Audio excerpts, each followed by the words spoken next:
Hey everyone, welcome to the channel where I share creepy and scary stories that will give you chills. If you love horror and spooky tales, make sure to subscribe and join me every week for a new story. Let's get into the dark side together. The forest was quiet, too quiet.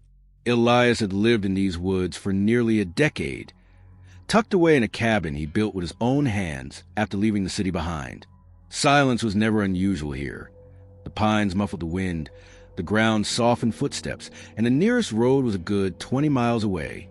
But tonight, the silence was oppressive, heavy, as though the very air carried warning. He stood by the window, oil lamp flickering, watching the tree lean. The forest stretched endlessly, shadows swallowing one another until no horizon could be seen.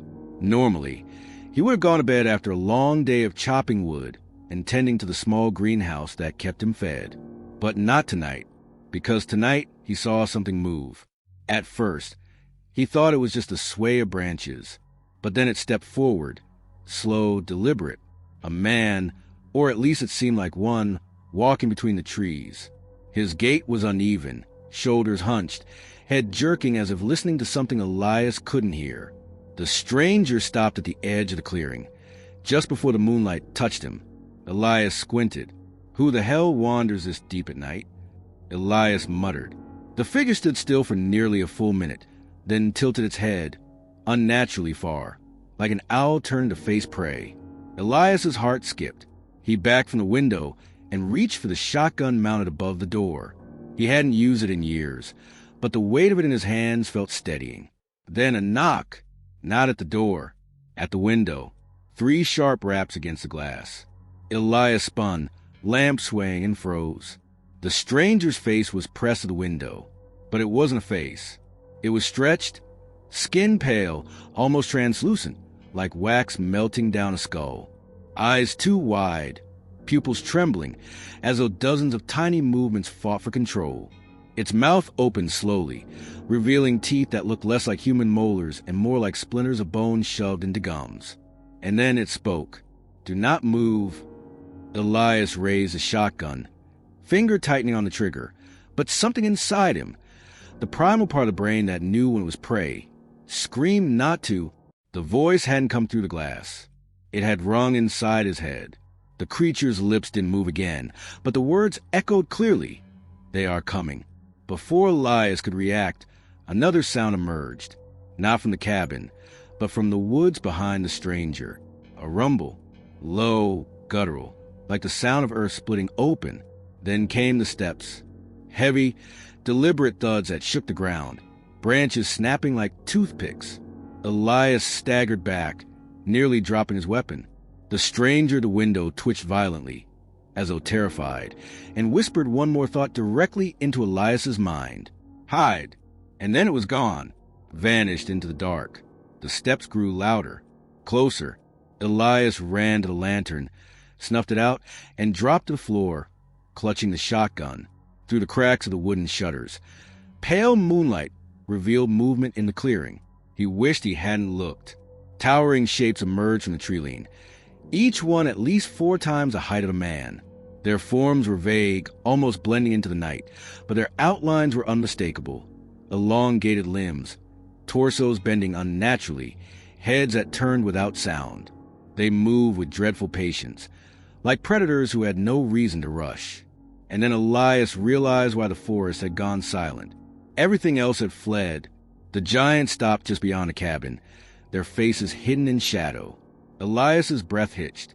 If they could hear his heartbeat, it was over. He dared not move. Then one of them leaned down. It crouched low, closer to the cabin, its massive fingers pressing into the soil like roots.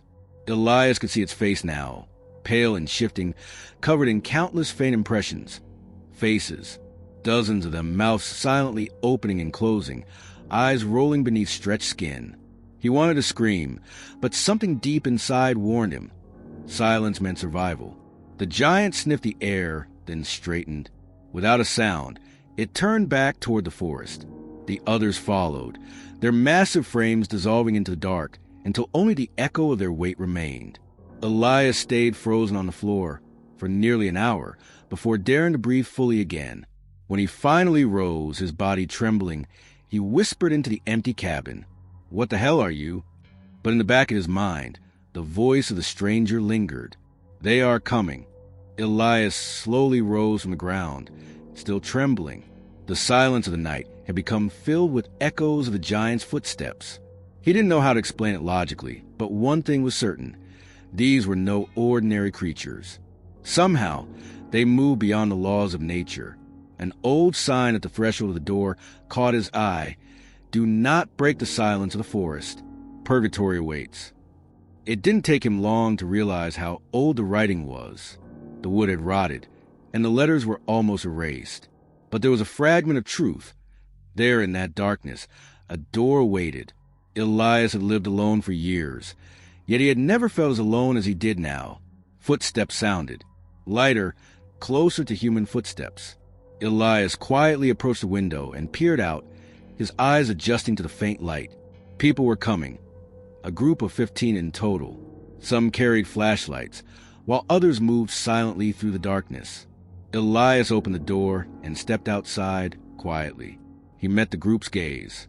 Their initial reaction was shock, but then a woman stepped forward. "This place isn't safe," she said. Panic lingered in her voice, yet she seemed to maintain control. "The creatures emerge at night. Cities are gone. People are missing. Did you come here to hide?" Elias nodded. "I've lived here alone for years. But what I've seen, what I've felt, I can't explain." The woman moved a bit closer and whispered, "You are not alone, and you will not stay alone." Throughout the night, Elias and the group gathered around the fire. The woman told them how the giants and other strange creatures were highly sensitive to human sound and movement. Some preferred silence, while others hunted amid chaos. Elias listened, feeling like he was trapped in a nightmare. He had grown accustomed to quiet over the years, but this silence could never truly protect him. At one point, the group fell silent. Outside, the giant shadows slipped through trees. Thick branches cracked. The ground trembled slightly. Everyone held their breath. Elias's heart pounded, as if it would burst from his chest. The woman whispered, "If you stay alone, they will take you. Do you have a place to hide?" Elias thought of his underground shelter, a place he had prepared over years, both a living space and a refuge. But now, the creatures were different, filled with corpses and shadows. They came in countless forms. Through the night, Elias listened to the group's stories. Some people had been completely changed, others overtaken by a blood-borne power. This force corrupted both body and mind, turning humans into giant creatures. And the woman's words echoed in his mind. They were sent to cleanse the world, but we don't know what exactly they intend to cleanse. Elias paused. If that was true, survival alone wouldn't be enough. He had to understand a creature's purpose. Otherwise, even the shelter he had built over the years would not protect him. The first night of the story passed in shadows. When Elias descended into his underground refuge, his heart still raced. But then he noticed something. A new message had appeared on the wall of the shelter. It looked as though it had been carved by hand. "Whoever opens a door faces their own darkness." At that moment, Elias realized this was not just an attack. It was a test. The gate of purgatory was no ordinary door. It revealed and shaped a person's deepest fears. Elias held his breath. The silence he had heard all night was suddenly broken. From afar, very far away, yet unmistakably clear, came the deep rumble of the giants. They were coming. The forest seemed to lean closer, its branches bowing as if in silent observation. Elias could feel the air thickening, every inhalation tasting like iron and ash. The giants had retreated slightly, but their shadows lingered among the fog trees, each one a silent sentinel. Mara motioned for the group to follow her closer to the gate. "We need to understand what we're dealing with before it decides for us," she said. Her voice was calm, but her eyes betrayed unease. Elias hesitated, shining his flashlight across the carvings once more. Faces twisted into grotesque expressions, mouths moving soundlessly, staring directly at him. He shivered. "They're watching me," he thought. "They know everything I fear." "Don't touch it," Zeynep warned, stepping closer to Elias. The carvings, they're alive. I can feel them. Every time you look at them, it's like they're reading your thoughts. Elias swallowed hard. He wanted to turn back, retreat into his cabin, and lock himself in forever. But something stronger than fear, curiosity, stubbornness, or maybe madness, pushed him forward. Mara turned to the group. The gate doesn't just open to another place. It opens to your mind, to your worst memories. Each step forward is a choice and a risk. The giants, they are not just beasts. They are guardians and hunters of those who falter. A cold wind swept through the clearing, carrying with it whispers in languages none of them recognized. The voices slid into their ears and minds, planting fleeting images of lost loved ones, moments of failure, and regrets that clawed at the heart. Elias felt himself stagger. One moment he was thinking about the gate. The next he was standing in a memory of his childhood, of a friend he had failed, screaming for help while he had done nothing. The memory faded, replaced by another, an old girlfriend, a choice he had made too late. Each vision struck with the weight of reality. He blinked and saw Mara shaking her head, repeating, "Focus on the gate. Focus on reality. Do not let it consume you." The giants moved closer again, slow and deliberate, as though they could sense weakness. One of them reached out with a massive hand, but instead of touching the ground, it reached toward Elias's chest. For a terrifying instant, he felt himself pulled forward, as if gravity itself had changed. Elias stumbled but managed to hold his ground. "It's trying to," he began, but Kadir interrupted with a sharp, terrified gasp. "What is it?" Elias asked. Kadir pointed to a shadow that writhed across the clearing, like liquid black smoke. Within it, indistinct faces blinked and screamed, mouths opening and closing with no sound. It is showing us things. Our fears, our worst fears. And I can't stop seeing them. The group huddled closer together, each one shaking as visions plagued their minds. Elias closed his eyes, trying to block the images, but the gate pulsed at his chest, tugging insistently. He opened them just enough to see something that made his blood run cold. The carvings on the stone doorway were moving. Faces appeared and disappeared in impossible sequences, some screaming, some pleading, some smiling with terrifying serenity. And behind them, inside the gate, a faint outline of a world beyond shimmered, black and unrecognizable, yet undeniably real. "It's a doorway," Zeynep whispered, voice shaking. "Not just another place, but to everything we fear, everything we are." The group looked at each other. None dared to speak, for words could draw the attention of the giants lurking in the shadows. The only sound was their collective breathing, harsh and shallow, blending with the low hum emanating from the gate. Suddenly, a step behind them. A branch snapped. Elias whipped around. A figure emerged, tall, thin, its limbs bending unnaturally, just like the giants. But this one was different. It carried a human shape beneath the twisted contours, and its face... Oh, its face was familiar. Elias's stomach dropped. It was his own reflection, but distorted, grotesque, eyes hollow and black, skin pulled tight over sharp bones. The vision of himself stared with hatred, pointing toward the gate as if commanding him to enter. The giants remained still, silent observers. It was not their movement that terrified him. It was a realization that the gate could manipulate reality itself, conjuring personal nightmares from memory and mind. Mara whispered urgently, "We have to leave.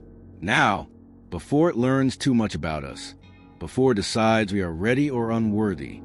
Elias wanted to argue, to explore, to understand the horrifying secrets inside the gate. But instinct screamed louder, "Flee." And then he felt it, the tug again, stronger this time. The gate was pulling him, not with ropes or chains, but with the weight of inevitability, the seduction of curiosity, and the threat of annihilation. Elias turned to Mara. "We have to fight it?" She shook her head. "No, we survive by walking away, by remembering who we are and not letting it define us." But as the group slowly backed away, a whisper echoed through Elias's skull, louder this time. "The gate will always call, and one day you will answer." From the forest, a low, rumbling growl responded. The giants shifted, moving silently among the trees, encircling them once more, keeping watch. The night stretched endlessly. Elias knew, deep down, that whatever awaited beyond the gate was far worse than anything they had seen. And yet, some part of him, the part that had already been pulled forward once, was curious enough to step inside. Elias's breath came in ragged gasps. The void beyond the gate stretched endlessly, filled with shapes that defied logic. Some floated, some crawled, and others twisted in impossible geometries, all pulsing faintly with an alien light. The giants were no longer menacing figures. They were extensions of the gate itself, guardians and predators combined into one terrifying entity. Mara kept a tight grip on Elias's arm. "Stay close," she whispered. "Do not let the gate see you falter." The group began to move forward, each step echoing like a drumbeat in the void. Elias noticed that the space bent and shifted with every thought. One wrong glance, one fleeting doubt, and the shadows warped into something unbearable. Familiar faces twisted into monsters, memories turning into nightmares. Suddenly, a shape darted from the darkness. Elias barely had time to react before it collided with him. It was neither fully human nor fully beast, a grotesque hybrid, with countless small limbs riding across its body, each limb ending in a tiny, screaming face. The creature pressed close, and Elias felt its consciousness probing his mind. "Fight it with your mind," Mara shouted. "Do not let it consume your fear." Elias clenched his teeth, focusing on the memories that grounded him. Childhood friends, moment of courage, the reason he had survived all these years in the forest. The creature recoiled slightly, shrieking in silence before melting into the shifting void. The group pressed onward, moving closer to the center of the gate. Each step revealed new horrors. Floating landscapes of broken cities, twisted forests, and alien skies.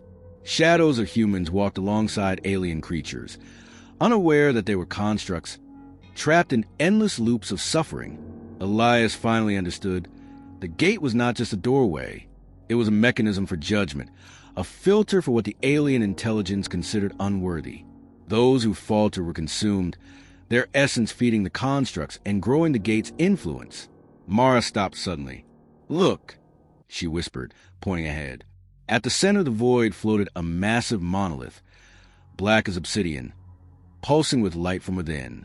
Carvings, similar to those on the gate's exterior, swirled across its surface.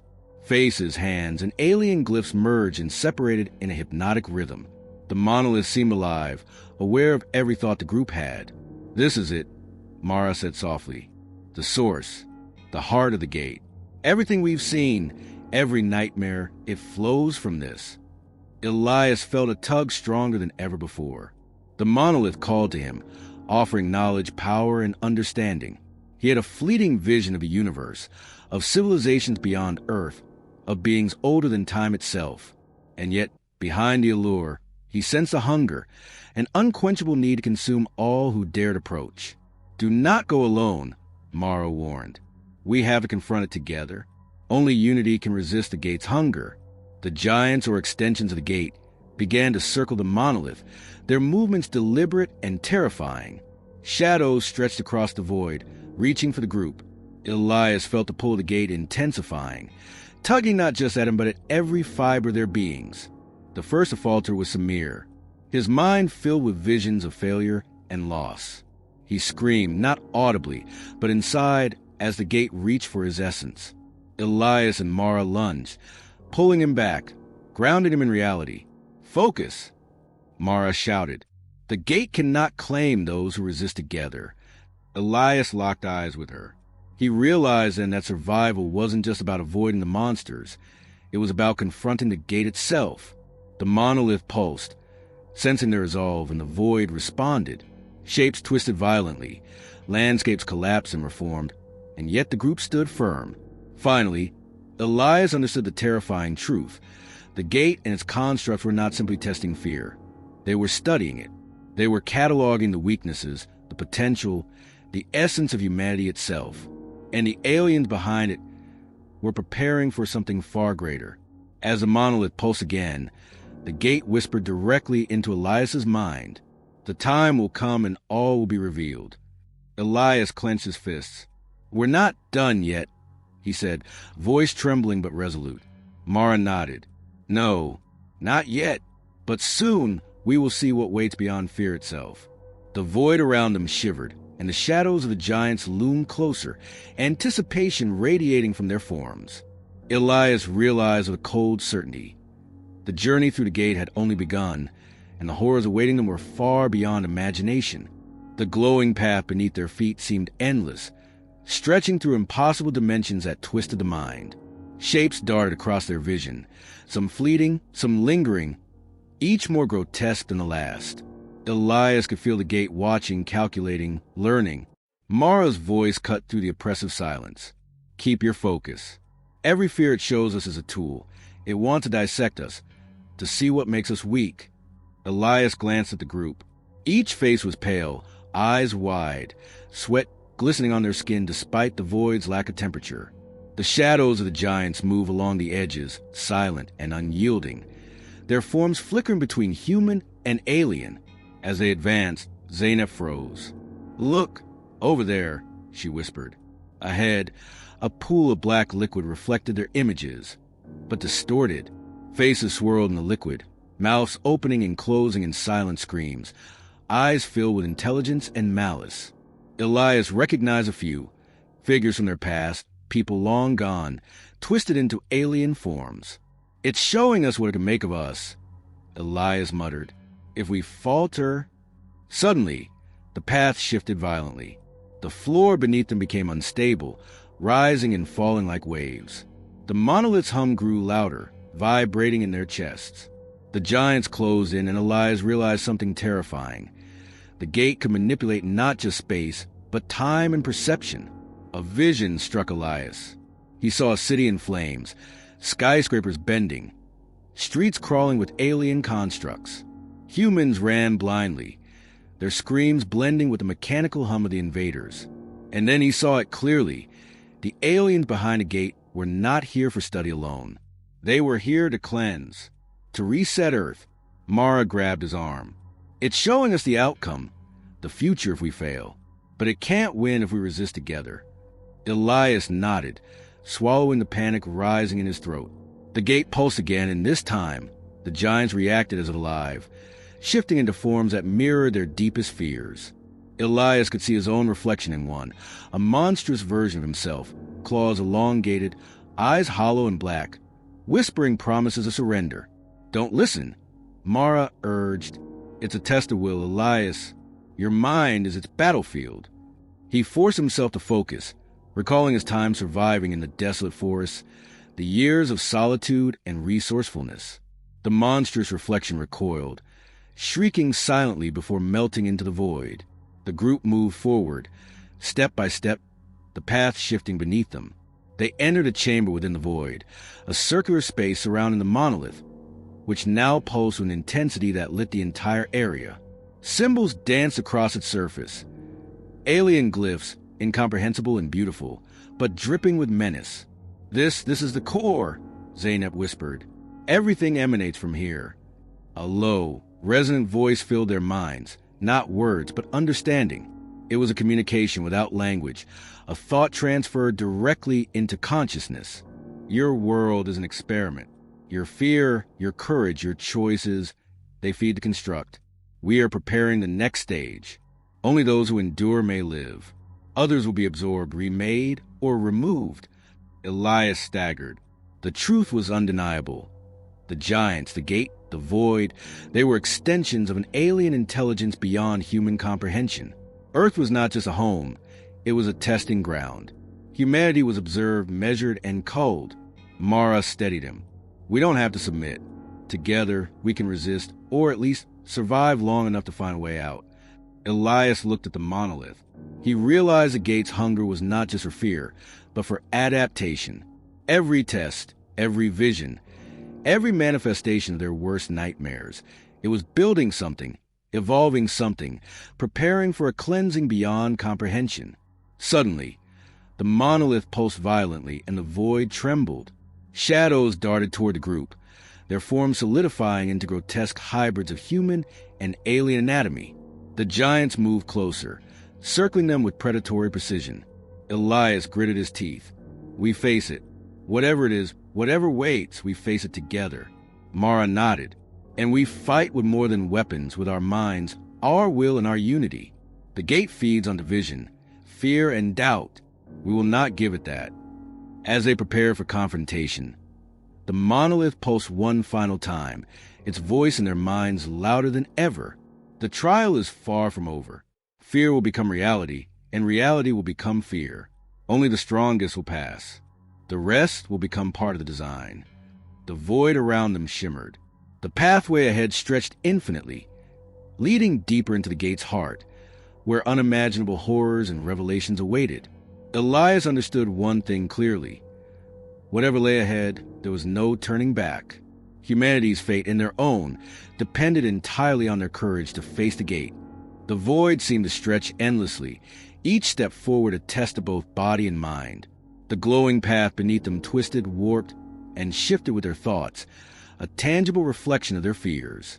Elias felt the gates pull stronger than ever, tugging at his consciousness, probing his deepest doubts. Mara led the group cautiously. Stay together. Don't let it divide us. The gate thrives on fear, but unity can resist it. Ahead, the monolith towered even taller, its pulsating light intensifying, casting eerie shadows that danced across the void.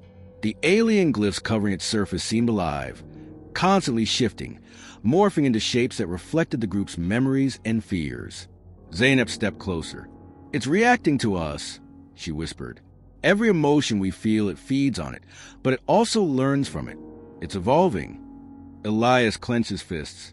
The images around them grew more vivid, more threatening. He saw cities reduced to rubble, skies choked with alien machines, and creatures taller than any building stalking humans like prey. He realized the gate was showing them not just fear, it was showing a potential future.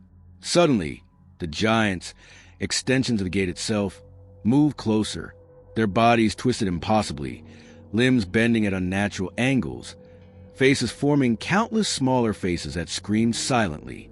They circled the group, herding them toward the monolith, as if guiding them deeper into the heart of the test. Mara whispered urgently, "This is it.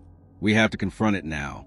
The longer we linger, the more it learns, the stronger it becomes." The group hesitated. Elias felt the pull of the gate, stronger than ever, as if the monolith itself was calling his name.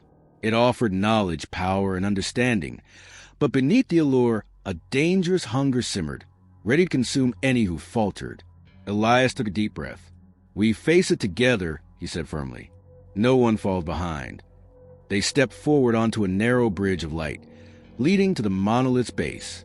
The void shimmered around them, forming visions of other worlds, destroyed civilizations, alien landscapes, and incomprehensible machines operating with ruthless efficiency. The gate's message was clear. The aliens were preparing Earth for cleansing, studying humanity as a specimen, and only the strongest or most adaptable would survive. The monolith pulsed violently, and the void trembled. Shadows darted from its surface, forming grotesque hybrid creatures that merged human and alien features. Elias recognized their worst fears within each creature, but also saw faint traces of hope, reminders of survival and resilience. Mara grabbed his arm. "Focus. It feeds on doubt. If we hesitate, even for a moment, it will claim us." Elias nodded, locking eyes with her. He realized then that survival depended not on fleeing, but on confronting their fears head-on, using willpower and unity as weapons. The monolith's pulse slowed, and a voice, alien, yet directly in their minds, echoed. "You have come far, but understanding is not enough. To survive, you must transcend fear. Only then will the gate allow passage." Elias felt the truth in those words. The gate was not merely a doorway. It was a crucible, testing humanity's capacity to endure, adapt, and resist. Failure meant assimilation, becoming part of the alien design. Success meant survival, and perhaps the chance to fight back. With steady breaths, the group moved together toward the monolith. The path ahead shimmered, revealing glimpses of the final test. And in the depths of the void, Elias understood one undeniable fact. Whatever waited at the heart of the gate would challenge not just their bodies, but the very essence of what it meant to be human. The gate's trial was far from over, and the ultimate revelation, the truth of the alien's purpose, awaited just beyond the next step. The bridge of light ended abruptly, fading into a void darker than anything Elias had ever seen. The monolith stretched above and below, an endless tower of pulsating energy, carved with alien glyphs that seemed to ride like living things. A low hum resonated through the void, vibrating through their bones and minds alike. Mara whispered, "This is it, the heart of the gate. What we see here will define whether we survive or become part of it." The group stepped forward together, their hands tightly clasped. With each step, the air, or whatever replaced air here, thickened, pressing against their minds. Shadows flickered at the edges of vision. Monstrous forms, hybrid creatures, memories twisted into horrors. Every fear they had faced before paled compared to this. Elias felt a pull unlike anything before, tugging at his very sense of self. The gate sought more than fear. It sought identity, consciousness, the essence of humanity itself. He realized the aliens behind were not just testing. They were evaluating, recording, and preparing to cleanse the planet. Earth, it seemed, was only one of many worlds they had visited, and only the strongest specimens could survive. At the center of the monolith, a hollow chamber opened. It was enormous, impossible in scale, filled with pulsing light and shadow intertwined. The air, or void, throbbed with energy. In the center floated a sphere of pure luminescence, a core of alien intelligence. It radiated both beauty and terror, alive with purpose, and Elias felt it studying him, reading his very thoughts. Mara stepped forward. "This is the source, the gate's consciousness. Everything else, the giants, the illusions, the horrors, it all stems from this." The sphere pulsed, and visions assaulted them. Cities destroyed by alien constructs, forests choked with twisting, alien life, humans transformed into hybrid forms, crawling with tiny faces, writhing and screaming silently. Elias understood the truth. The aliens had come to cleanse Earth, to reshape it, and the gate was the instrument of judgment. A voice resonated inside every mind, not spoken but known. "You have reached the heart. Fear is your trial. Courage is your weapon. Will you transcend your nature or be absorbed into the design?" Elias felt the spheres pull stronger than ever, a seductive lure of ultimate knowledge and power. He could see the universe, civilizations beyond Earth, and the unimaginable potential of the alien intelligence. But behind it, he sensed hunger, an infinite appetite for consciousness, life, and fear itself. Mara grabbed his arm. "Do not give in. We fight together. Our minds, our will, that is our weapon." The shadows of the giants formed into impossible shapes, pressing in from every side, attempting to fracture their unity.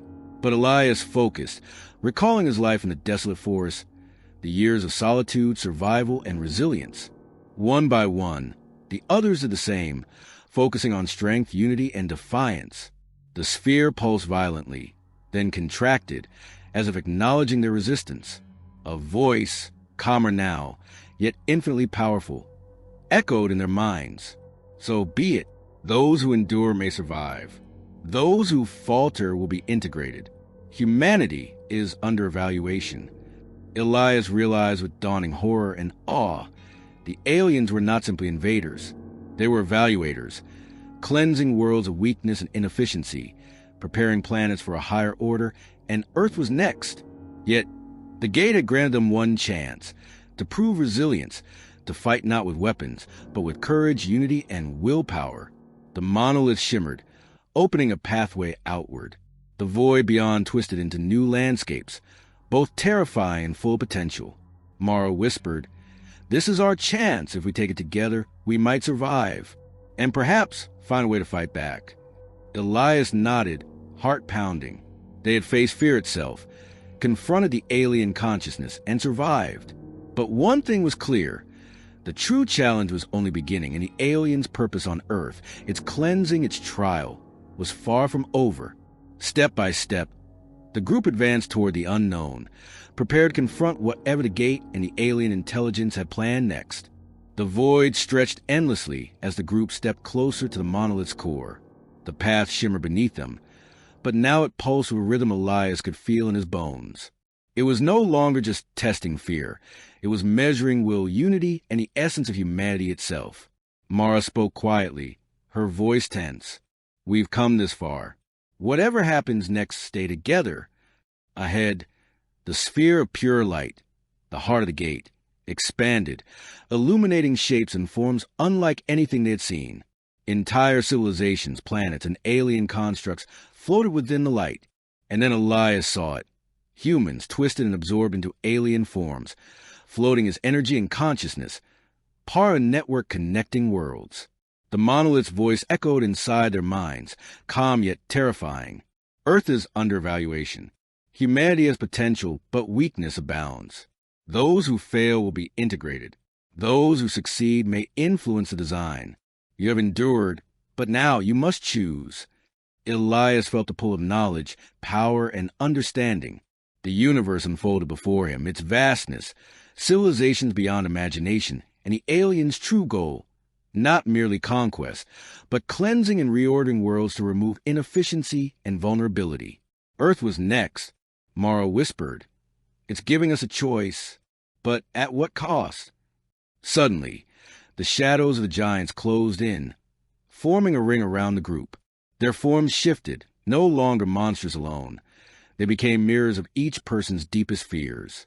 Elias saw himself, alone in the forest, consumed by despair. Samir saw failure and loss. Zainab saw helplessness and death. The monolith pulsed again. Integrate or resist. Your choice defines your reality. Elias clenched his fists. He realized the only way to survive was not to flee or submit, but to confront their fears and stand as one. The group joined hands, forming a circle. Each focused on unity, courage, and defiance. The shadows recoiled slightly, as if surprised by the human resistance. Then, the final truth became clear. The aliens were not invaders in the traditional sense.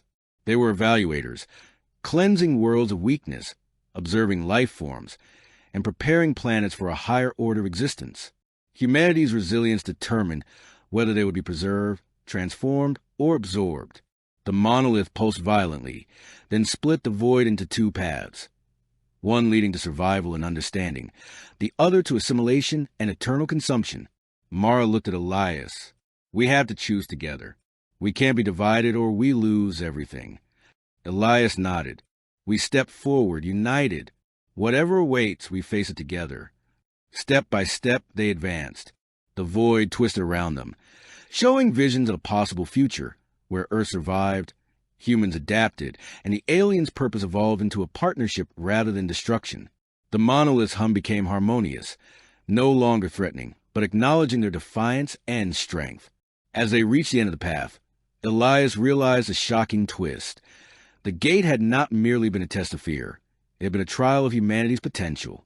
The aliens' ultimate purpose was not to destroy, but to find those worthy of evolution, capable of guiding Earth into a higher state. The final pulse of the monolith enveloped them in light, and the void dissolved. Elias, Mara, and the others found themselves back in the forest, but changed. Their minds sharper, senses heightened, awareness of the universe deepened. The aliens' observation had ended, but the opportunity to influence the future had begun. Elias looked at the night sky. Stars shimmered differently now, as if alive, watching. And somewhere out there, beyond comprehension, the aliens waited, not as enemies, but as observers, ready for the next chapter of humanity's evolution. He took a deep breath. We survived, but now we must shape what comes next. Mara nodded, her eyes reflecting the infinite possibilities of the universe. This is only the beginning. The forest was quiet, yet alive with unspoken knowledge. Humanity had faced fear itself and emerged not broken, but transformed.